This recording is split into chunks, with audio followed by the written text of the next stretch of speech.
Welcome to Thrive Radio. I'm your host, Amy Montgomery, entrepreneur and digital marketing agency owner. Today, my guest is Josh Dietrich. He's an executive leadership coach who specializes in helping technology leaders radically accelerate their growth.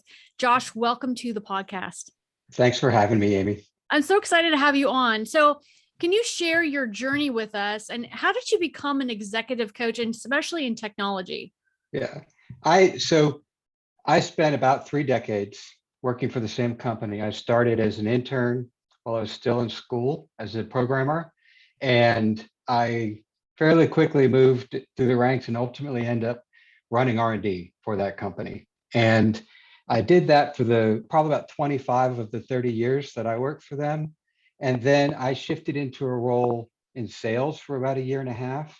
And then I finished out my career with about 4 years leading the product management strategy for the same products I'd spent much of my career building. What I found throughout those 3 decades, so my favorite part of the job was always mentoring and coaching other leaders and helping them grow. And I loved it so much that at one point, I was the executive sponsor of our corporate mentorship program. And even when we didn't have something formal going, I would just sort of organically find an up and coming leader who was ripe for mentoring and coaching and just take them under my wing. And so I went through a bit of soul searching towards the end of 2020, the second midlife crisis. And I thought, this really does energize me. At some point, I really do want this to be my full-time career. But I thought it would take a couple more years to get there. And then I had a good friend who, knowing that I wanted to head in this direction, said, look, I've got somebody at my company that we would pay you to coach. And that forced me to spin up the business. And as soon as I did that and I had my first actual paying gig, I realized I love this way too much to wait 3 or 5 more years to make this my full-time job. And so I started working through a plan over the course of 2021. And in the back half of 2021, I left my company of 30 years, which was a big leap for me, and formed my own practice. And that got me in the habit of connecting to people on LinkedIn and making sure that anybody that I knew, that I was connected to them. And man, am I grateful for that just silly little side competition, because when it came time to launch my practice, I was overwhelmed at the response from my network on LinkedIn and my network on Facebook. I underestimated the value of that network and how strong that response would be. And basically everybody I'm coaching right now came out of that initial launch that they said, well, if you're coaching, then yes, sign me up because I'm ready for coaching and you're somebody I trust. Yeah. And the second part of that for me was realizing I spent most of those 30 years being my authentic self. There were points in my career where I had a leader that wanted me to sort of pivot in a different direction that was just too far out of my comfort zone. It just wasn't me. And when they stretched me, I would always come back to center for me. And that really has paid huge dividends because that did allow me to build up really high trust with people. And that is why people have reached out and said, yes, please come coach me. Because the most important thing in a leadership coach or any kind of a coach is that you've got high trust and you're willing to be open and candid and know that conversations could be confidential. And to have the kind of response I got, I had 3 clients from my old company that I shared with them, look, I'm leaving, but I'm leaving to follow my passion. You'll be in good hands. It's the typical thing you do as you leave a company, who responded by saying, well, if you're going to do leadership coaching, then I want to hire you. And I hadn't expected that. And it was overwhelming. That's amazing. You're right about LinkedIn, because when I started on there, I started in August. Like I had my LinkedIn shut down, private, like no photo type of a thing.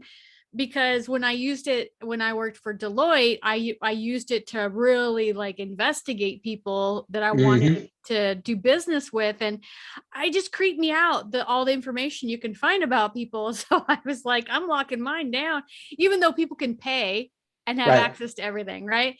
So so when I started in August, I did the whole optimize. I did my training, optimized your profile, optimized my profile. And then I started just to send messages to people and do my podcast. And what's been interesting for me is as I've built relationships with people on LinkedIn, it's way different than any other platform out there. Yeah. Because people are rooting for you, and it's more of a team type of a feel. And when people contact me now, they're like, Amy, I've been watching you. I really love what you're doing. And this is a part of what you're doing that I would really like to do in my business too. And I get more of that type of conversation than it ever having to be like super salesy. Yeah, I Yeah. totally agree. Yeah. I love it. Yeah. Yeah. When a professional comes to you and they're feeling overwhelmed and they feel like that they can't keep up with everything that they've got on their table, what do you say to them? How do you help them? Well, I think everybody's situation is a little bit different, but certainly coaching on productivity and dealing with overwhelm is well, one, it's something that happens all the time. We're all overwhelmed pretty much on a daily basis. And I recently did a whole series of blog posts on this. So there's a link to my blog in the show notes, then people can check that out. But one of the first things that I tend to tell people is help them put it in perspective. One of my favorite phrases is, Western civilization isn't going to crumble to the ground if you showed up sick tomorrow or if you didn't respond to that email, et cetera. We get overwhelmed, and then the littlest thing can set us off, right? And we lose perspective of that. So that's been a mantra I've used for years. Every time I feel the overwhelm coming on is to take a step back, look at the source of it, and say to myself, okay, is this really a big deal, or is this just a whole bunch of little things adding up that's causing that on me? Okay. Then there's several things that I'll do. Almost always there's a remodeling of the calendar, right? To look at how it's structured and to pull it apart. There's a look at the meetings that you have. The pandemic, one of the things it did to so many of us is, great, we don't have a commute, but we're literally on Zoom from 8 a.m. to 6 p.m. every day with no breaks in between. And there's a lot of techniques you can use to manage that better. And then really the helping people with focus and distractions and getting into a planning ritual and a cadence to really get more structured about it. What is your zero email inbox methodology? So this is a technique that I got from Getting Things Done by David Allen. And if you're looking for a detailed structure on putting some productivity and organizational structures in place, that's a great resource. But when I was leading R&D for my company, we had a training week where everybody would come in from around the country for a full week of training, and all of the executives were expected to teach a class themselves.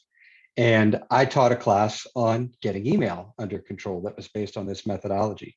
It was such a hit. I've taught it now to hundreds of people, and it is like my go-to resource when somebody's looking for a quick win with productivity for their organization. And what it really boils down to is a lot of people, they leave all their email in their inbox, right? That's just how they're used to doing it. And if you have 20 minutes to work on email, and you come to an inbox and you're staring at hundreds of emails in front of your face, it's really hard to decide which one you should be focusing on. Right? And it's very inefficient. You waste a lot of time just trying to make that choice. So the zero inbox methodology helps them get all those emails out of their inbox into basically a triage structure, because not every email is created equal. So I encourage them to have your folder of stuff that really are fires, then the things you want to get to today, then the things you want to get to this week, and then all the other stuff that you'll get to someday if time permits. And always sweep out your inbox first thing in the morning to get things into those folders. And then when you have 20 minutes to work on email, you go to the fires folder. And if it's empty, you go on to the today folder instead of just randomly picking whatever happens to be staring you in the face because it's what came in 30 seconds ago. What are the best ways to manage your time and schedule? One of my favorite books here is a book called Make Time by Jake Knapp and John Zaratsky. They've got like 87 productivity hacks that you can try out to help with that. But like the biggest thing for me is remodeling your calendar, right? So you go back and you look at your calendar and you've lost control of it. You've got meetings on there that you really shouldn't even be attending, but you didn't occur to you could say no, or you've got FOMO, fear of missing out, that something will happen in that meeting that I want to hear about, even though I don't need to be there. So I will work with my clients to just rip it apart. I say, let's start fresh, forget all of these for a second, and plan out your optimum meeting calendar, which includes at least 2 chunks during the week for true focus time, where you've got 3 hours undisturbed to work on something which really requires full focus and concentration, but also plans through breaks. When Zoom fatigue started hitting me during the pandemic, I went back and I said, all right, I need an hour for lunch. I need a 30-minute break in the morning, and I need a 30-minute break in the afternoon. And I just put that on my calendar as a repeating set of appointments for the rest of the time. And then when somebody stepped over top of it, I'd move those breaks around rather than deleting them so that I could preserve my sanity. Yeah. Yeah. So the other one that I love to do there is, and they talk about in the book, is what they call infinity pools. Right?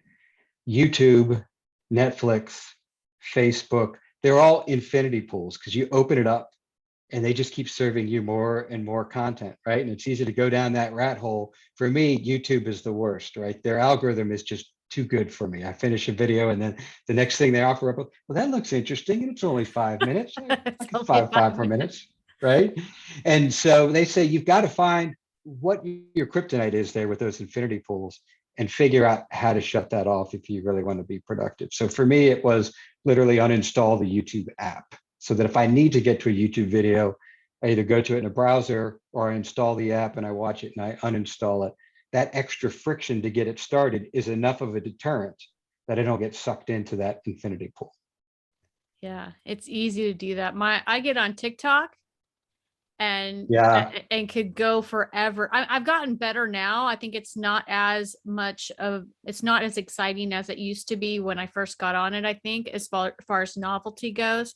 But yeah, it's so easy because they're 15-second videos, 30-second videos, and you're like, oh, it's just 30 seconds. It's 30 seconds. Yep. So then suddenly 3 hours go by and you're like, well, that was a lot of 30 seconds. What? Yeah. But in what ways do you help professionals accelerate their growth? Yeah, I mean, everybody's situation is different, which is part of what I love about coaching. But certainly one key part for me is helping them understand their communication style and how it varies with other people's communication styles. Because it's easy for us to think that everybody else thinks like we do and acts like we do. And after a while, you come to realize that there's differences, but it's hard to really appreciate those sometimes. And I spent a lot of time helping people view things from different perspectives, right? So I've been told by my clients and friends and family over the years that this is something that I'm really good at. When somebody brings an issue forward, helping them reframe that issue from a different lens that perhaps sheds new light on it, maybe take something that feels really negative and see a positive way to reframe it, and to get better empathy for the other people involved in that situation. My favorite example of this, a guy who used to work for me, he always comes back to this and tells me how impactful this was for him and how he's used it ever since with his people as well. We always met in my office. He always sat in the same chair at my circular table. And so I sat in the same chair that I sat in all the time. And one time when he came in, he was dealing with a particularly thorny issue and he was trying to sort through it. And so I thought, if you sit in the same chair or the same space, if you've ever gone around the table and sat in a different chair, it looks really different, right? And you don't think about it. And we've been sitting in these same chairs for 2 years at this point, right? So I had him write his name on a Post-it note, put it in front of his chair on the table, and talk through the challenge for me and ideas he had about solving that challenge as himself. When he was done with all of that, I had him get up and move one chair over to the right, sit down again. And I said, now let's pick a different perspective. Okay. Now, why don't you pick me as your boss and think about this challenge from my perspective? So I wrote my name on a Post-it, put in front of that chair, and he went through the process again, but now deliberately thinking like me and seeing a different view of the office as he's doing that. Then we went to the third chair and I said, okay, now let's pick a different one. And if you want to have fun with this exercise, pick like the fictional characters that are special to you. I love the Marvel Cinematic Universe. So I could see doing this exercise. Let's look at it the way Captain America would look at it. Now let's look at it through Thor's eyes. Now let's look at it through the Black Widow's eyes.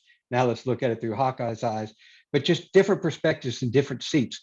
And it is amazing how it opens up your mind to different possibilities and different ways of thinking. And you realize there's other actions that I can try that just sitting in my normal seat, thinking things in the old way I always think just don't occur to me. Yeah, that's really powerful because how many times do we not intentionally sit down and think of things from somebody else's perspective that you're working with? You get Yeah. so into like what it's hard to, yeah, consider what they might be thinking. Yeah. And this is where a coach can be so helpful because there's only so much of that that we can do ourselves. But when you've got somebody else asking thought-provoking questions and challenging you a bit, they can really help you get into that different perspective and expand your way of looking at things. Yeah. So can you share some of your programs with us and how you work with clients? Because I know you Yeah. have several. The vast majority of what I'm doing is leadership coaching, leaders at any level of an organization. And that's typically, we start out as a 6-month engagement. And what we do up front is I do an everything DISC assessment. This allows us to understand their communication style. It's great when I'm working with a cohort of leaders because then each one of them does the assessment and then they can use that tool to see how they match up with each other. So that's really great when you understand that, okay, I have the SI style, so I'm less likely to have conflict. I want harmony. And so I'm going to let a lot of stuff gloss over, sometimes to my detriment. Whereas this person that's a colleague of mine has the D style, they're dominant, they're drivers. They're going to be direct, they're going to be candid. They're probably going to be the first one to speak up in a meeting. And if they're too over the top with that, other people might not have a chance to get their voice in edgewise. When you think those through and you understand those differences, you find out ways that you can adapt your style to be, a better leader and a better communicator. I also do 360 feedback interviews. I'll talk to their boss, a couple of peers, a couple of direct reports to collect that feedback.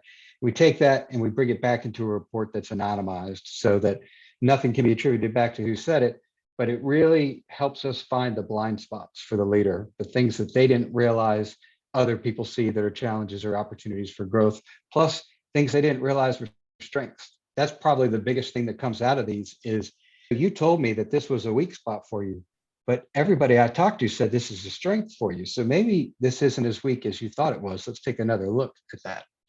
And then we do fortnightly coaching over the course of the next 6 months. And that's really coaching territory that's controlled by the client. So we come together and every time I ask, what do you want to get out of our time today?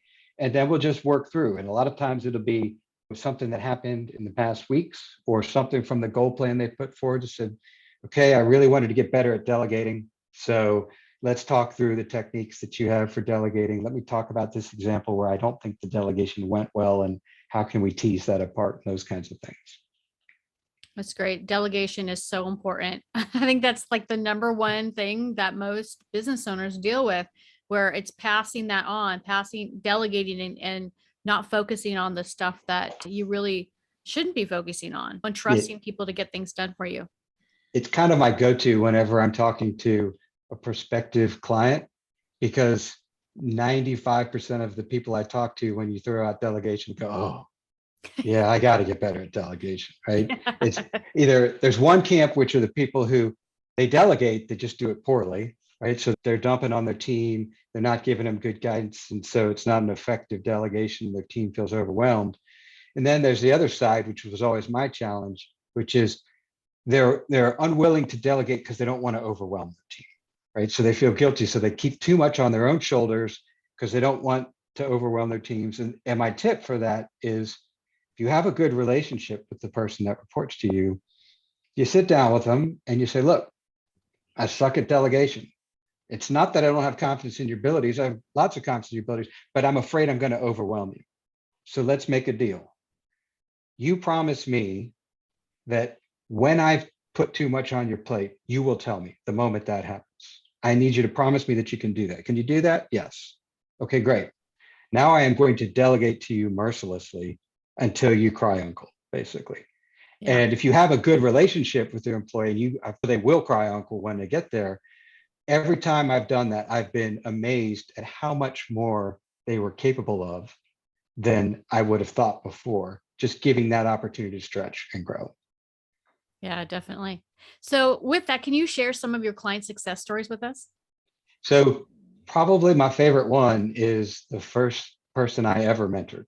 So I was a director. He had just been promoted into management. And at the same time this happened, his boss went out on maternity leave for 4 months. So she asked me, he was dotted line into me because of a program I was running.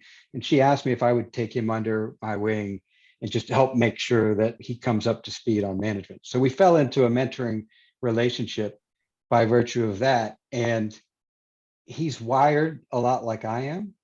And so it was so much fun to watch him grow because things that took me 3 years to get good at, with us working together, he had him down in like 6 months, right? Wow. I was so proud of him. And at some points I was envious too. And I realized, man, I wish I had a coach and a mentor like this to help accelerate my growth that much at the same time too, right? And we have stayed close friends, even as we've gone to different roles in different companies. And now he's a chief operating officer, right? And that story I told you about how I got started, he's the guy who came and said to me, look, I'll hire you to coach somebody at my organization if you really want to do it. And when I dragged my feet a little bit, he was texting me the next morning saying, hey, we're ready to go. Did you figure out your rates yet? So he did what I had done to him many times over the years together, which was he likes me to push him and to drive him and hold him accountable. And he did that to me. He said he pulled a Josh on me basically and pulled Well, me then, over the Josh, starting line. Yep. So I love that. yeah, so he's probably my favorite one. Yeah. That's good. So one last question for you. If you were able to give yourself one piece of advice when you first started out, what would it be? I think I'd go back to the top. Grow your network. Don't be afraid to grow your network with everybody because you never know when that's going to be important to you, not just if you're launching your own coaching practice, but you're looking for that next job, you're looking for that mentor. And absolutely be your authentic self. If there's something I could change along the way, it's those places where I moved out of that mode for whatever reason, and I knew it was uncomfortable. I'd say, what, when someone wants you to be something, just, politely decline. Yes, have a growth mindset. Yes, always stretch and learn, but continue to be your authentic self. I love that. So Josh, if there's someone that's listening that would love to get a hold of you to work with you, what's the best way to contact you? My website, aratepursuits.com, and it has all of my contact info there. In the footer of every page, there is a link where you can schedule time with me and get on my calendar, or certainly reach out to me there via email. I'd love for folks to follow my blog. My blog is there on the website as well. I post once a week. I try and not keep it too long, but also give people useful, actionable advice to help grow their careers. Perfect. And I'll put all those links down below. Thank you so much for coming on today and sharing your expertise. Thank you, Amy. Thanks for having me. This was a lot of fun. Yeah. And if you're listening and you want more information about this podcast and upcoming shows, you can visit acalltothrive.com. Thank you, everyone, and have a wonderful week.